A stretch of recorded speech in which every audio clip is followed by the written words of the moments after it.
Nah, itu tentang bagaimana kita memanage, mengelola kemarahan supaya tidak mendatangkan dosa, supaya tidak mendatangkan konflik, supaya tidak mendatangkan masalah dengan orang lain. Dan juga tidak membawa sebab akibat terhadap diri kita sendiri. Bagian yang kelima, Bapak Ibu, dikasih oleh Tuhan Yesus Kristus. Alkitab memberikan cara praktis dalam mengatasi berbagai konflik. Yang artinya apa? Jangan reaktif, jangan cepat marah.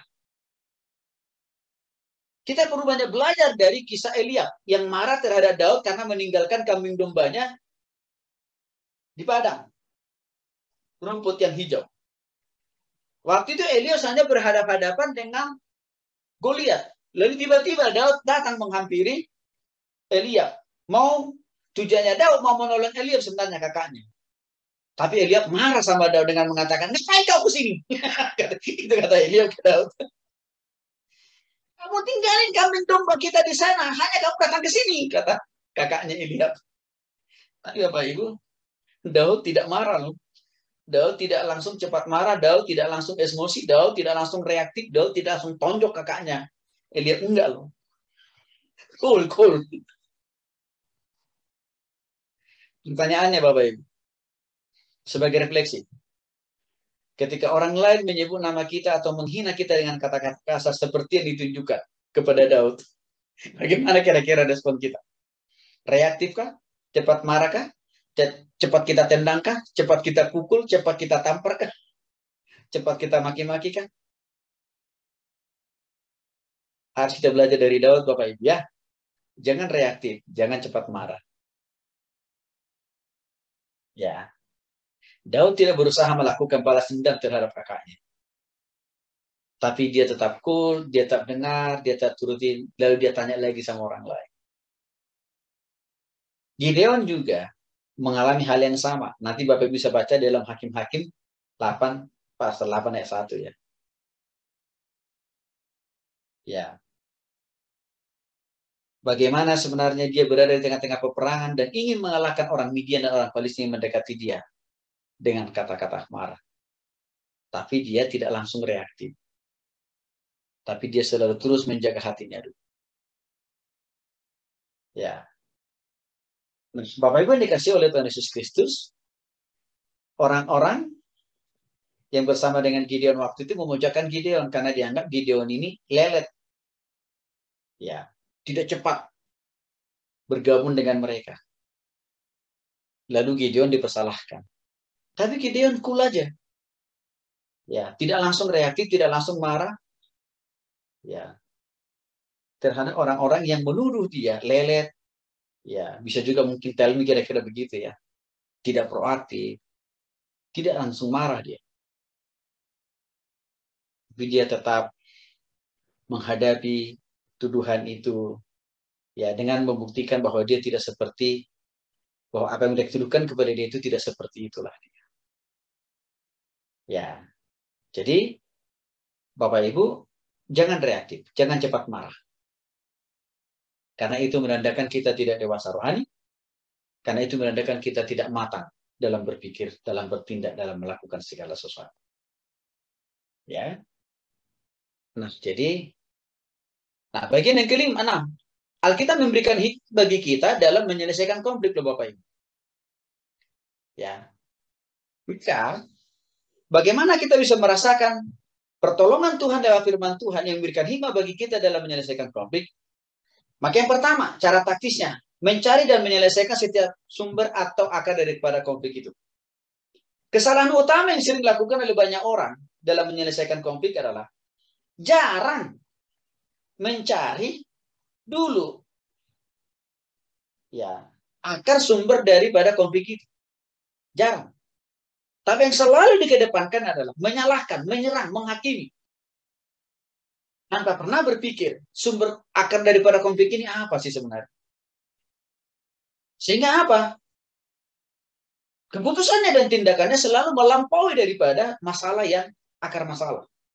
Sehingga lahir masalah-masalah baru. Langsung marah-marah tidak akan menyelesaikan konflik. Tidak akan pernah menyelesaikan konflik. Langsung marah-marah. Tetapi hikmat dan kebijaksanaan lebih diperlukan bagi kita dalam menyelesaikan konflik. Bapak Ibu yang dikasihi oleh Tuhan Yesus Kristus. Untuk itulah Amsal pasal 11 mengingatkan kita. Akal budi membuat seorang panjang sabar, dan orang itu dipuji karena memaafkan pelanggaran. Saya ulangi. Akal budi membuat seseorang panjang sabar. Artinya apa, Bapak Ibu? Waktu kita mendengar, waktu kita menghadapi suatu masalah, suatu konflik, jangan langsung marah-marah dulu, jangan langsung tersulut dulu, jangan langsung emosi dulu. Gunakan akal dan pikiran kita. Karena dikatakan akal budi membuat seseorang panjang sabar. Gunakan akal dan pikiran kita. Libatkan Roh Kudus yang ada di hati kita. Untuk apa? Mengidentifikasi asal-usul atau sumber daripada konflik itu sendiri. Dan juga, jangan juga langsung ucuk-ucuk. Kita memutuskan atau melakukan pada tindakan yang sifatnya penghakiman. Jangan, karena dikatakan di sini. Upayakan dulu, upaya dan usaha untuk apa? Memaafkan. Menarik Bapak Ibu. Saya tadi nonton berita, dan ini bagus banget. Saya di Kompas TV. Jadi sekarang kejaksaan itu ada sebuah program baru. Bagaimana kalau ada orang yang melakukan kejahatan? Contoh paling gampang saja, yang saya lihat dari siang. Jadi ada seorang bapak. Ekonominya memang sangat minim. Lalu dia rindu, ya, karena dalam proses ini masa-masa pandemi, ceritanya, anaknya butuh handphone untuk belajar online. Bapaknya nggak punya uang untuk beli handphone. Istrinya hanya cuma seorang pembantu rumah tangga. Lalu si bapak ini nyolong handphone orang lain di pasar. Ketangkap basah si bapak ini. Lalu dipukuli, lalu tangkap polisi. Tapi yang menarik begini Bapak Ibu. Jaksa tidak serta-merta memenjarakan orang itu. Tapi jaksa berusaha mempertemukan si perampok ini dengan orang yang dirampok. Lalu mereka disuruh berdamai. Dan yang menarik Bapak Ibu, dua-duanya orang Kristen. Perampoknya orang Kristen, yang dirampok orang Kristen pula.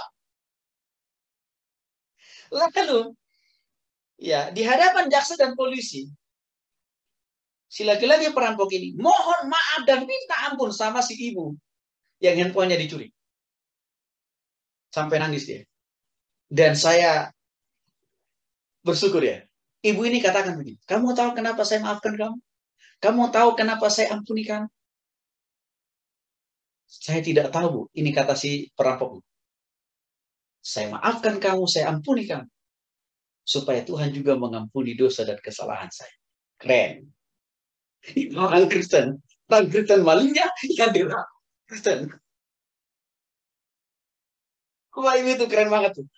Saya pikir, wah, ini jadi kesaksian bagi banyak orang nih, karena pasti ditonton banyak orang. Ya, Bapak Ibu, ini contoh tidak langsung marah-marah gitu loh. Tidak langsung matikan dia di penjara, enggak. Tapi dimaafkan dan diampuni. Iya. Sebagai orang yang sudah diselamatkan dan sudah diampuni oleh Tuhan, maka saya kira kita juga harus lebih mudah memberikan maaf dan pengampunan bagi orang lain. Ya. Karena kan kita sudah diampuni Tuhan kan. Maka begini Bapak Ibu, kalau ada orang yang ngaku sudah bertobat, sungguh-sungguh kepada Yesus, yakin dan percaya dosanya sudah diampuni, tapi waktu ada orang lain menjelimi dia, sulit mengampuni, berarti omong kosong dia sudah bertobat. Ya Bapak Ibu, ya ingat jangan lupa ya. Jadi praktek pengampunan Tuhan yang telah Tuhan berikan kepada kita, harus juga bisa kita praktek. Waktu kita dijolimi, waktu kita difitnah oleh orang lain. Ini saya sering alami loh Bapak Ibu. Saya alami. Sering. Saya langsung ingat itu. Iya, apa yang dilakukan oleh Tuhan Yesus? Iya ya.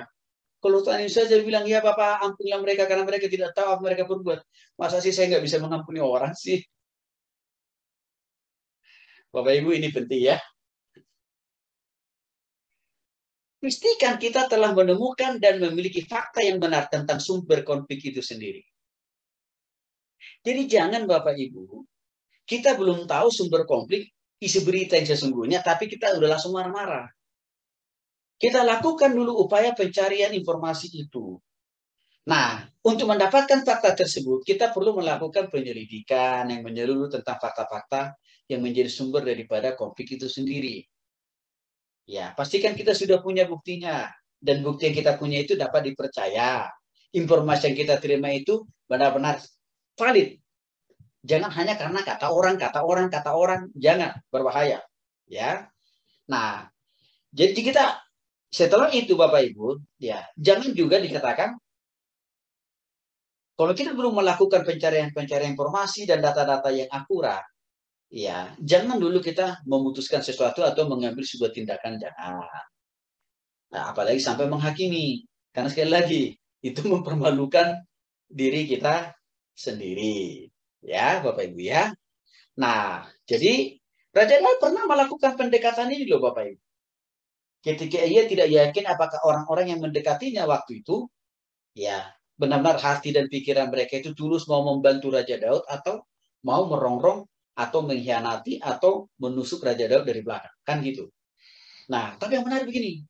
Daud bermohon dan berdoa kepada Tuhan dalam Mazmur 143 ayat 1. Di sana Daud berkata, Tuhan, dengarkanlah doaku, dengarkanlah permohonanku.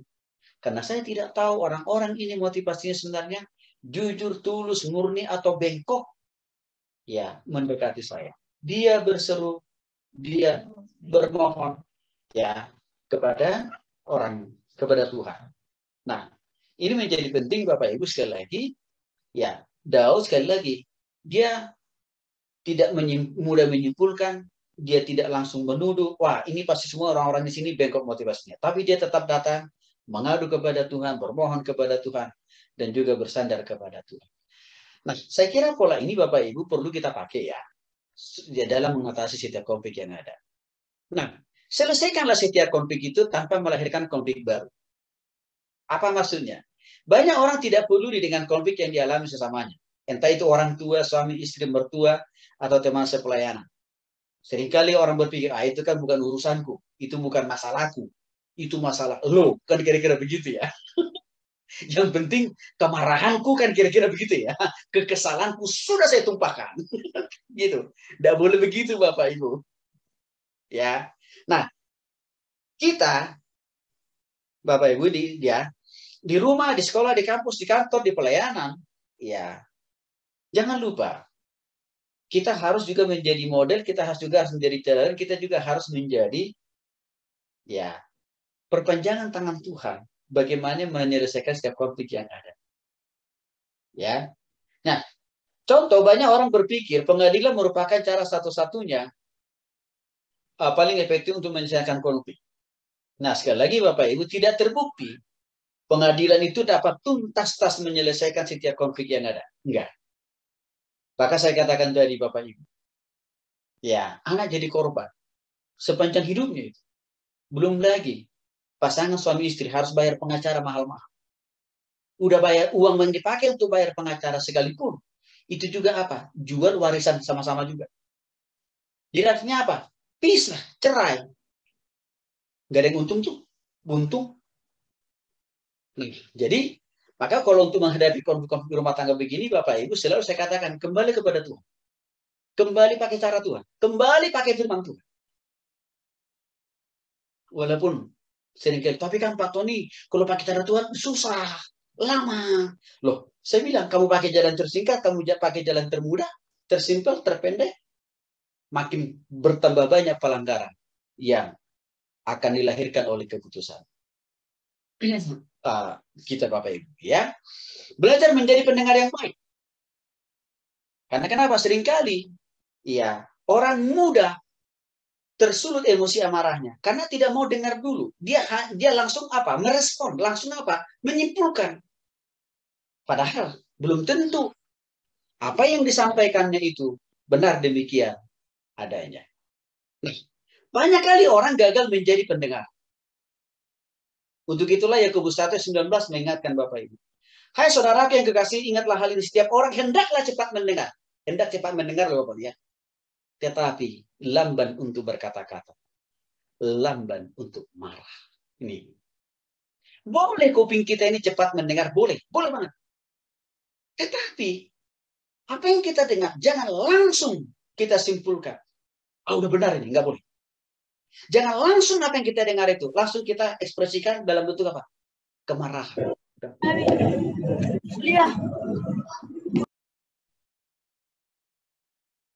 Ya, itu nggak boleh Bapak. Nah, jadi hendaklah kita belajar mendengar dengan seksama setiap informasi yang berhubungan dengan konflik.